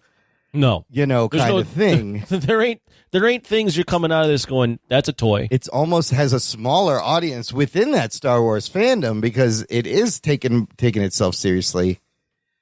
I mean, it's for me. I fucking love this side of this. Seeing just I love the idea how Cassian brings up like the Empire is so fat that they're getting sloppy. They will not hear us. Nobody's listening. Anymore. That was a good conversation. It's so good. And when he's talking to Kino and he's like, well, how do you know they're panicking? And he goes something like, power doesn't panic, right? They're doing this on purpose. Just there were so many great fucking lines in this thing. And the line where he's like, I'd rather die trying to kill them than die giving them what they want or something. And then Kino repeats that line in his speech. Fucking fantastic. I mean, the episode where they have all the where they escape Ferrix with Luthen and all the shit's falling off. Yeah. And the Eye episodes, the heist is one of the best episodes you'll ever see. Great heist from Star episode. Wars. Yeah. The prison break is great. And then, Rick's Road is the ending. It's not, I don't want to say it's good as those other episodes, but it still leaves you in it makes you feel something. So I think overall, I mean, it was just, I was very impressed. I was very impressed with what they did. And to take something that I think is a joke for the most part, most of the time, and make me go by the end of it going, damn, that's pretty damn good. I think you're it's like, impressive. oh, this is almost like an HBO level show. Yeah. It almost, I mean, I don't know how they shot it. Because it was on location, that's why. Yeah, it just everything felt way more real. Like if you compare this to a Boba Fett where they're fighting in that town and they're having a war in the streets, and it's like 12 versus 13 people. Yeah. And you're like, this isn't a fucking war. Yeah. Like this episode, the last episode, either they had a shit ton of extras or they did a good job CGIing, because that felt like a full fucking lived-in town that they were having that prison. Yes. That funeral procession. Ferrix feels so lived in. Like the world building they did was amazing. You could almost smell it. Smell the droid oil. I mean, you get what of Cinta? I mean, she stabs a dude, Yes. and not only stabs a dude, but then like shoves it up his fucking That's body. right. She twists it. She killed the guy. Yeah, Vel and Cinta kind of had like a little relationship. And then Mon Mothma, Just little things. Mon Mothma has to. We didn't even talk about Mon Mothma. I know. That whole political side of The it. whole thing where she's trying to get money, she's trying to launder her money, and she kind of agrees to have her betroth their daughter. She's pimping out her daughter, so this shady dude will fund them. I even loved in the last episode, she knows that she's being watched, that her driver is a spy, and she has the argument about gambling debts with her husband to kind of cover up the fact, why is all this money missing? I was like, fuck, that's brilliant. Oh my God, that's so good. Yeah. So good. It's very well written. It's very, very well written. All right, with that, let's give it a rating and a ranking here with some Star Wars things, maybe the TV shows. Anthony, go first. Final thoughts. I'm going to go 9 out of 10. Nice. I was almost thinking 9.5, but I think the last episode, I think the two things that detract for me, I thought the last episode was a little underwhelming in terms of the main character, Andor. And honestly, although we just talked about Mon Mothma, I thought that stuff for me was a little boring. Whenever they would cut away to Mon Mothma's deal, I was like, get me back to Andor and the prison, or get me back to the heist, or get me back to Luthen. So I thought all that stuff was... I thought the Mon Mothma was the least interesting of all the stories. Yeah, it was too decompressed. Yeah. That's a good way to put it. So that makes it a 9 for me. As far as Star Wars, I already said this is the best thing Star Wars has done. Movie, television. Wow. Since I can't. I mean, I can't comment on the first the episodes 4 through 6, which were the first 3 movies. I feel like those are held in higher regard, or at least Empire Strikes Back. So I can't say it's definitively better than that, but. Definitely the best thing they've done, better than Mando. And Mando's, I liked Mando. So yeah, damn, Ruggs, what would you give it? I would tie this with Mando. Mando's a different show, but it does what it does very well. But when you see the pedigree of this show and how it could be an HBO show, how it could be on that same level of, oh, this is actually could be up for awards, like. Acting wise and in direction wise, like there's a lot of prestige around this show. Just like the way it was made well. Yeah. And so it's a 9, most definitely. Yeah. It's just proof that you can do something well if you really want to. Yeah, man. This is like, it's so ambitious. It's the most ambitious thing, but just top notch writing, performance, world building, storytelling. And it's just outside of Star Wars. It's just a solid sci-fi show about oppression and rebellion and fascism and authoritarianism. I would even say it's a show about all those things that happens to be in a sci-fi setting. And you get you got it just heist. happens to occurs in the galaxy. Happens to have a guy that's in a Star Wars movie. You got a prison break. You got an amazing heist episode. I'm also giving it a 9. I do think it's better than Mando. And I love Mando, but even Mando's second season was great, but they had to resort to fucking bringing in Luke Skywalker. And so they're always going to fall back on those fucking things, right? That's true. This one's and just personally for me, going back to the Mando, not to say Mando is very good as well. I just personally like an episodic story rather than a villain of the week type stuff. Yes. And that Mando leans on the villain of the week, and that that's all personal preference. And that's that show, right? That's how they wanted that show. It's the cowboy show, yeah. This thing gave us great, like 4 mini movies that are connected in 3 episode structures.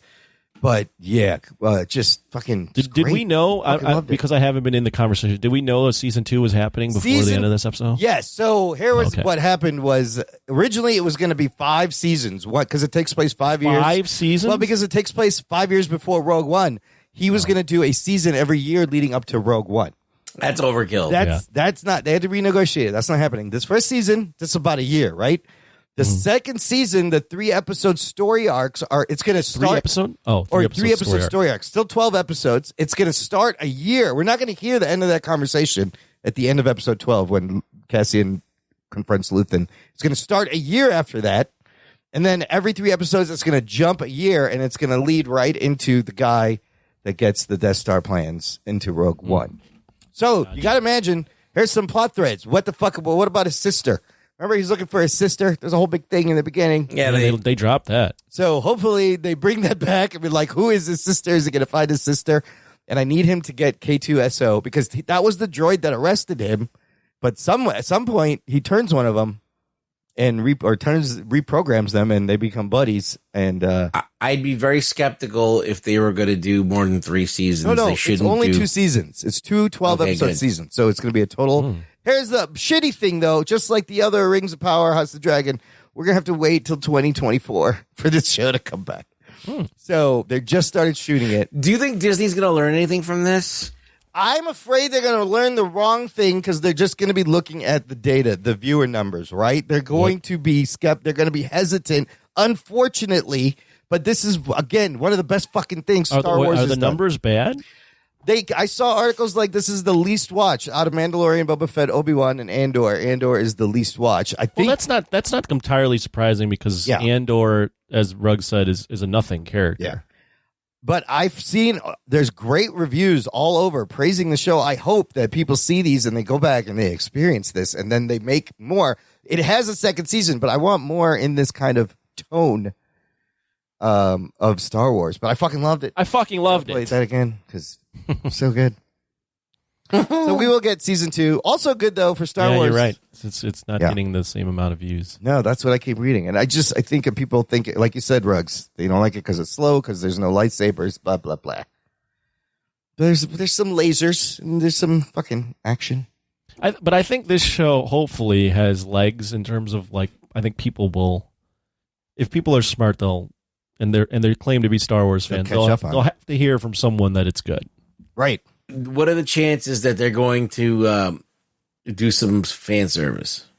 I mean, there was no cameo, like Saw Gerrera was the only thing. Yeah. But that's a made-up character just for Rogue One. Yeah. No, I think he was around. He exists in canon, and they just put him in Rogue One. He dies in that one also, I think, so that's why we never heard of him, whatever. But they mentioned Saw, I think, in the prequels. Can't remember. Yeah, I don't know. I mean, that'd be... He's in the Clone Wars. He's in the Clone Wars. Okay, yeah. Rogue One, when I saw... I only seen Rogue One once, but I have good memories of it. I thought it was really good. Rogue One did do the Vader cameo where he destroys everyone on the ship. That's fucking fantastic. So I could see them maybe throwing in a Vader. Oh, but I don't know. Is Vader? Yeah, Vader is. I don't know where this fits in the timeline. I don't know. It's 4. So we're now 4 years before the first Star Wars movie. And Vader's around. Vader's around. Okay, so is Palpatine around at this point? Yes. Yep. They're all working for him. That's who they say the Emperor is, right? Yeah. When they're saying Emperor. Yep. Palpatine. I hope not. They shouldn't. They shouldn't because they should downplay. They need to downplay all the Jedi stuff and all that other shit. Done with the Skywalkers, maybe a little bit. I like it. Just once you throw in the Jedi stuff and Vader. Well, at this point, there shouldn't be any Jedi around. They're all supposedly dead or hiding. Yeah. And at this point, is Luke and Leia are they little children at this point? Yeah, they're like teenagers right now. I guess would be. Oh, okay. Wait, we didn't even talk about. There was a post-credit scene at the end of episode 12. Did anybody watch this? Did you catch this? I caught it. What happens in this post-credit scene? I even love this post-credit scene. So, did you catch it, Ruggs? No. Oh, so it actually was pretty good.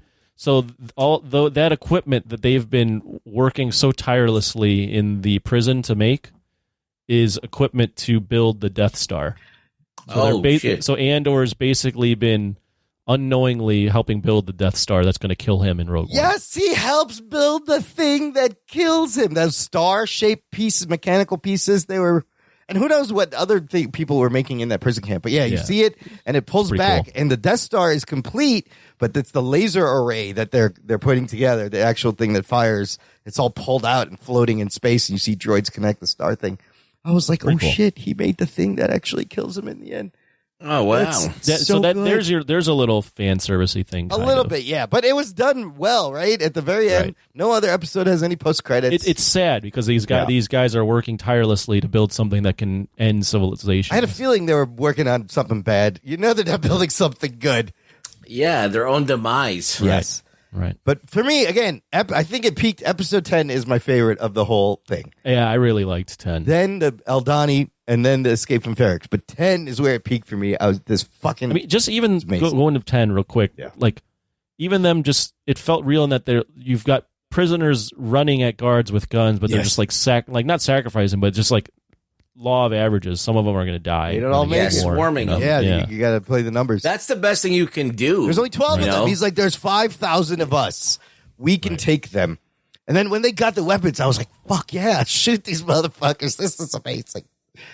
Oh, it really helps that they have the bad guys not covered, not having their face covered. This is great for Tony Gilroy, too, because if he gets another show, I'm going to be tuning in to see what he does. What has he done? He did Born, one of the Bourne movies. He wrote a couple of Bourne movies. And then Michael Clayton apparently is very good. I haven't seen.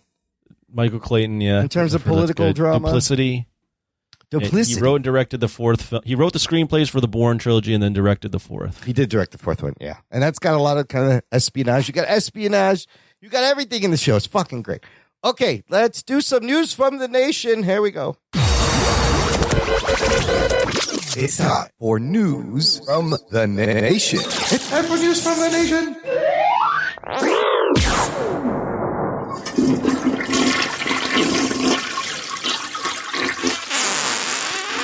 It stinks. It stinks. It stinks.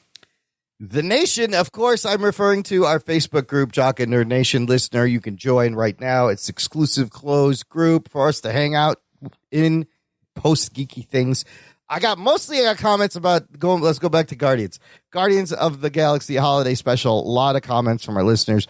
Logan Janis from the Mostly Superheroes podcast says, super fun and easy. I'll watch again and again. I do think they may have enhanced, exaggerated Mantis's powers a bit. She's an empath, but seemed to be straight up telepath here. Groot regressed back to a baby. I guess he seemed more mature as a teenager in Infinity War. I did love that end credit scene, though. He was very childlike, even though he should be maturing, which is weird. It's all the roids he's taking when he's working out. It shrunk his acorns. Yes, he got tiny little acorns. Logan says, more rocket, please. Glad he got Bucky's arm. When are we getting the story of how Nebula got that? That could be a special presentation. How Nebula got Bucky's arm. You just press the button, it comes off. Remember, they showed us. The Dora Milaje did it in Falcon and Winter Soldier. They just fucking took the thing right off. You just tickle his armpit. Yeah, you tickle his armpit, the arm falls off. It's easy. He says, Drax is Drax. Peter got a new sister. I think it's sweet, but also whatever. It made for a nice ending. More Kraglin. Kraglin is great. He's learning how to use his fin. I think he'll be badass with those arrows in the next movie, like Yondu picking up. Daryl K says, this was awesome and stupid and cute and dumb. Everything I expected and wanted it to be. Jamie Robinson, who is Mr. Throwback Thursday on the Mr. Throwback Thursday podcast. I am just glad they didn't give us 6 minutes of Groot speak in the beginning, like the last holiday special I watched did with the Wookiees. Oh, that's the thing, Anthony. In the original 70s holiday special, the Wookiees were talking and it was all like subtitled, but it was like a 10-minute scene of them just going, and it was like subtitles. Probably didn't need to do that. Do that again, Abraham. I can't even do it. I can't. That's a bad Wookiee. I'm going to hurt myself. Here's a group member, Shagadelic Cybertron. Speaking of GoBots, that I loved it. I'm happy with what they did for Quill, giving him actual family after always losing. He definitely enjoyed it. And then I have one comment from Chris Marin about Andor. It was awesome. Best Star Wars since Rogue One. I think everyone can agree right. on that. And then I just wanted to share this one thing. Daryl K wrote a nice thing on our Facebook post. He said, I still look forward to comics, movies, reviews from this show, meaning us, because the guys still focus on what they like and how much fun a movie was over its problems while still discussing what went wrong. I have stopped listening to multiple other comic/movie/TV podcasts because listening to mostly dudes of a certain age repeatedly shit on movies that are ultimately supposed to be entertaining has long since gotten ridiculous. Yeah, I was going to. This is something I thought of. Not that I saw Daryl K's comment, but it's fun to shit on things, but it's also fun when you have things like this that come out in Guardians, where it's actually good and you can talk about things that are good. Like, I think this podcast as a whole likes to shit on things, but doesn't take pride on shitting on everything. We'll give credit where it's due. No, I mean, look at how much we enjoy these fucking 90s movies, action movies. Some are you could shit all over them, but they're fucking amazing and fun. I love shitting on things when they're bad, especially when they're bad, because I don't think I should reward like shitty, filmmaking or shitty handling of an IP. I think that a show like Andor shows you if you have someone who has talent and has a good idea that you can raise the bar on something that people would once think is silly. So I don't just like everything, but when I do like, I always try and find. And if let's say Anthony likes something or Imran likes something, I make fun of Imran and I'll just say, I'll agree with Anthony. But if someone really likes it and they make their case, I'm like, okay, well, that's valid. That's cool. Like I can roll with that. I mean, shitting on movies is fun, but like the feeling I get when you talk about a movie that's real fun and entertaining and you just laugh, like that feeling is better than the feeling you get when you're shitting on movies, because that's a different feeling. So always try to angle it that way, I think. I don't know.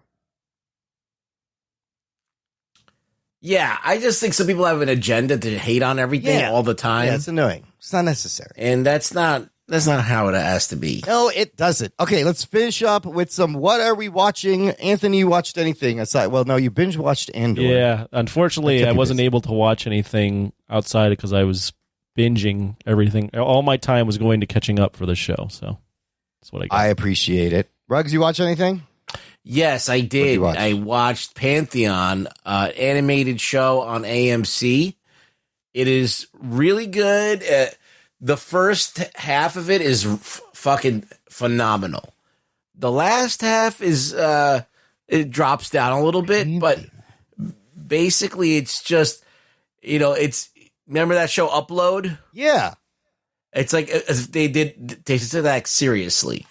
It's basically like there's a Steve Jobs kind of guy, and he's like a messiah. He's like this guy that's so creative and so like needed, and he dies.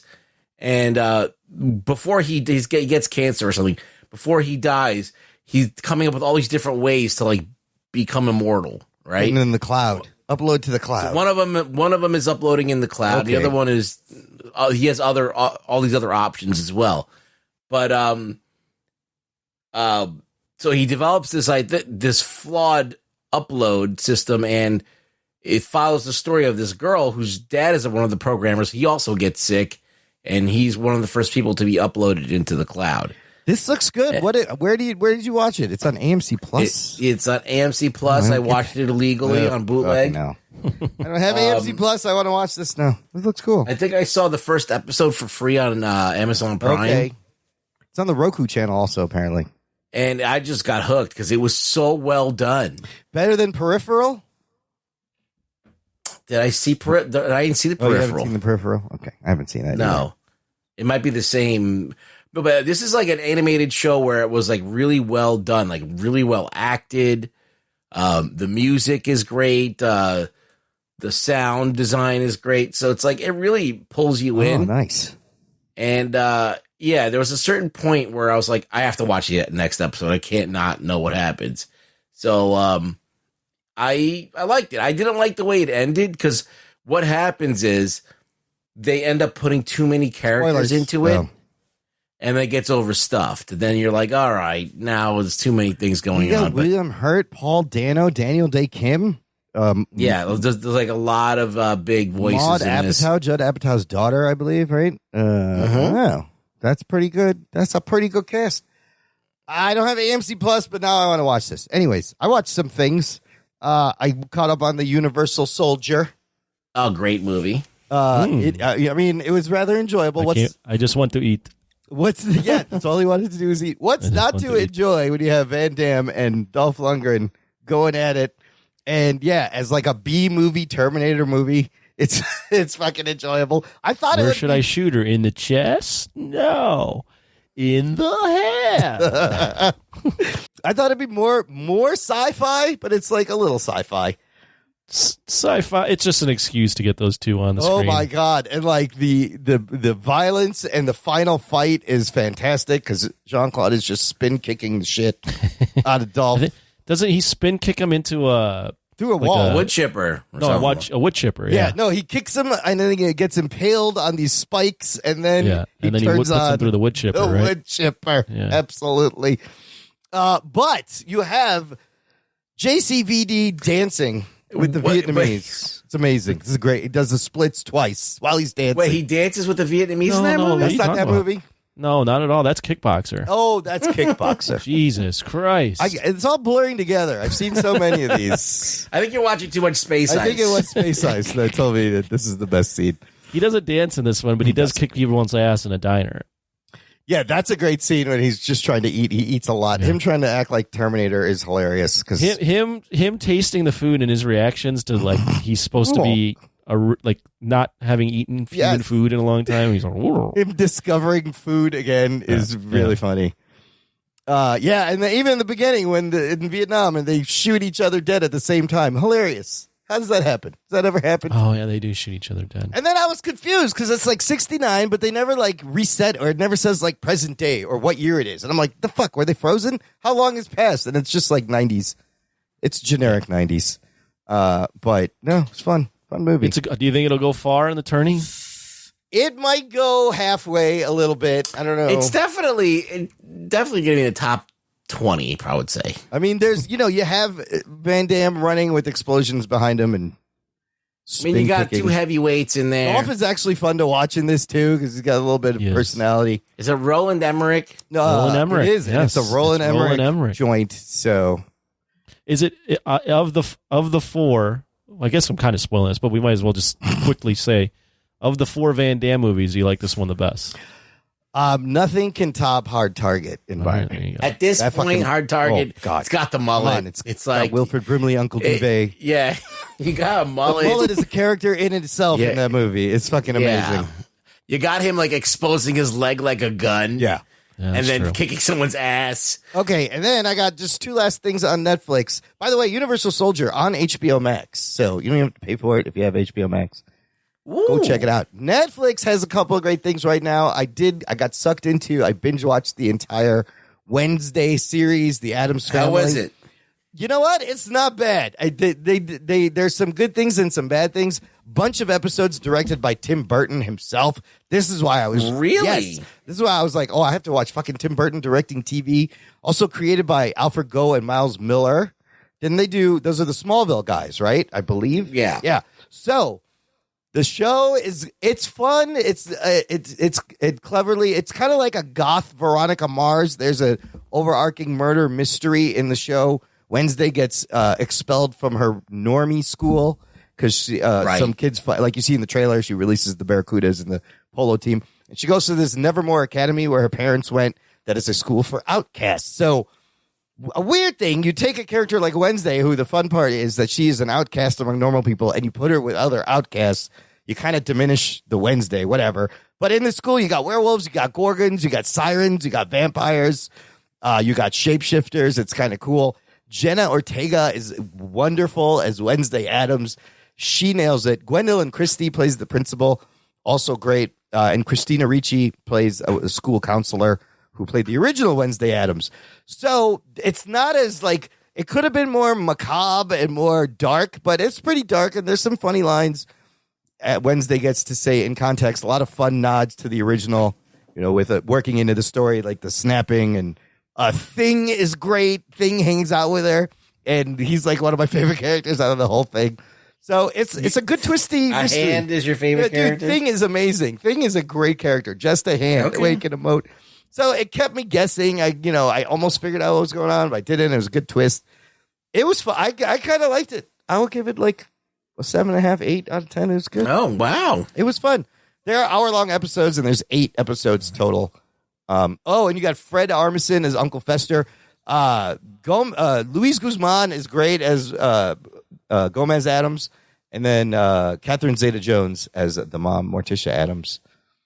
But you learn a little bit more about the Adams history and stuff, and Wednesday kind of has powers, sort of. So it's cool. The other fun thing you should check out on Netflix is this 4-episode docu-series called Pepsi, Where's My Jet? I didn't watch it, but I saw the preview, yeah. Anthony, have you heard about Pepsi, Where's My Jet? No. There was a promotion in the 90s, mid-90s, like 1995, height of the Cola Wars. Pepsi has a great idea. Let's give people swag. Get them earning points drinking Pepsi. And we'll give you like a T-shirt, leather jacket, shades, Pepsi swag for points. So they put out this commercial where this cool teen kid steps out and he's got like a Pepsi shirt and it says Pepsi shirt, 50 points. And he puts on a Pepsi jacket. He goes, Pepsi jacket, 100 points. He's going to school. The whole time there's these weird shots of like this plane flying over the school, flying past the school, paper flying, and they're showing you more Pepsi swag. And the whole thing ends with this kid holding a Pepsi can landing in the front of his school in a Harrier jet. Vertically. You know those Harrier jets? They take off vertical, land vertical. Very cool thing. And it says, Harrier jet, 7 million points. And there's no fine print anywhere on this commercial. Like if this was a contest, you would have like, regulations, rules apply, small. Nothing. It says, Harrier jet, 7 million points. So there's this kid, this 20-year-old college student, John Leonard, who sees this. And this kid's like an adventurer. He's a climbing guide for mountains. He loves mountain climbing. He's like, I want to do something with my life. I'm going to get this jet. And it goes through the story. He has a buddy he's met on these climbs who's a little bit older, who's got a lot of money. He's also a thrill seeker, a risk taker. He figures out for 7 million points, I need to spend like $4 million to buy 1.4 million cases of Pepsi. And he's going to try to raise this money. He was ready. He had a business plan where he was going to buy warehouses and hire employees across the city in California where he lived to house all this shit. Then that falls through. It's cost prohibitive. It's not going to work. Then he picks up the catalog. Now, this Harrier jet is not in the Pepsi catalog that's official where you redeem your points. He picks up the catalog, and in the fine print of the catalog, he notices it says you can buy Pepsi points for 10 cents. If you want. So his $4 million price tag comes down to $700,000 to get 7 million points. And the dude, his buddy, Todd, writes him a check, funds this, and they send it to Pepsi. And they draw in a box that says Harrier Jet. And they mark it. And I don't want to spoil the whole thing, but it's basically in return. They assumed everyone was going to think it was a joke. They're like, haha, funny. Here's coupons for 2 cases of Pepsi for your troubles. And then they start to sue him or something, and he gets fucking Michael Avenatti, who's the lawyer who eventually defends Stormy Daniels from Trump when that whole thing happened. He's like 25, and he's a young, upcoming lawyer. He gets Michael Avenatti involved. They get a whole team. They try to go up against Pepsi to say that, look, this ad said you were going to give us a Harrier jet for 7 million points. I want my jet. This kid at one point, they offer him $1 million. And he turns it down. He goes, no, I want the jet. Does he get the jet? Spoilers. Here we go. Spoiler alert. He does not get the jet. All right. At the end, it goes on for a couple years. But you learn a lot of things. Pepsi had a promotion in the Philippines that went badly, and people died and rioted, and they were firebombing Pepsi trucks because they just because they ran this promotion really bad. People died. So they tried really hard, and it went to court, and the court lady threw it out. Said no normal person would think this is an offer, a real offer. But his argument was like, look, you're advertising to kids, to teenagers. They would think this is an offer, whatever. And if you said it on the ad, if it's there in print in the ad, that's a legit offer. You got to pay up on it. So at the end of the day, a judge threw it out, and that was it. And but he's like, I made lifelong friends and blah blah blah, and he did some other things. It's a fun breezy 4-part docuseries. kind of in a tongue-in-cheek fashion. I will never watch it because I know what happens. Yeah, he doesn't get the jet. Spoilers. But I love these kind of things, these crazy stories from the fucking 90s that got lost. And you're like, yeah, it was all over the news apparently back then. Whatever happened to the dude in the jet? Did not get the jet. All right. That's it for this week, Ruggs. Where can the people find you online? Aside from your toilet. You can still find me on Twitter. You can find me on my toilet, too. You can find me on Twitter at Really Rugboy. Sometimes you'll find me on Twitter at Really Rugboy, and I'll be on my toilet while you're interacting. You never know. One can imagine. You didn't join the Hive. Anthony, are you going to join the Hive social? Is this the new thing people are jumping on? I don't know what that is. Oh, apparently it's like everyone's leaving Twitter for Hive or something called Mastodon, which is a little more complicated, but sounds aggressive. Mastodon, yeah. All right. Dinosaur themed. But no, Hive is like the next Twitter, and everybody's leaving. We're still on Twitter too, so is Ruckboy. Let everyone leave. Yeah, I'll have it all to myself. We Twitter of what? Check the show notes for stuff, how to support the show, how to get in touch, how to follow Ruggs. Thank you for listening to the Jock and Nerd podcast. My name is Imran. My name's Anthony. He's the Jock. He's a nerd. We will peep you next time. I fucking loved it. I'm playing. I really don't give a shit.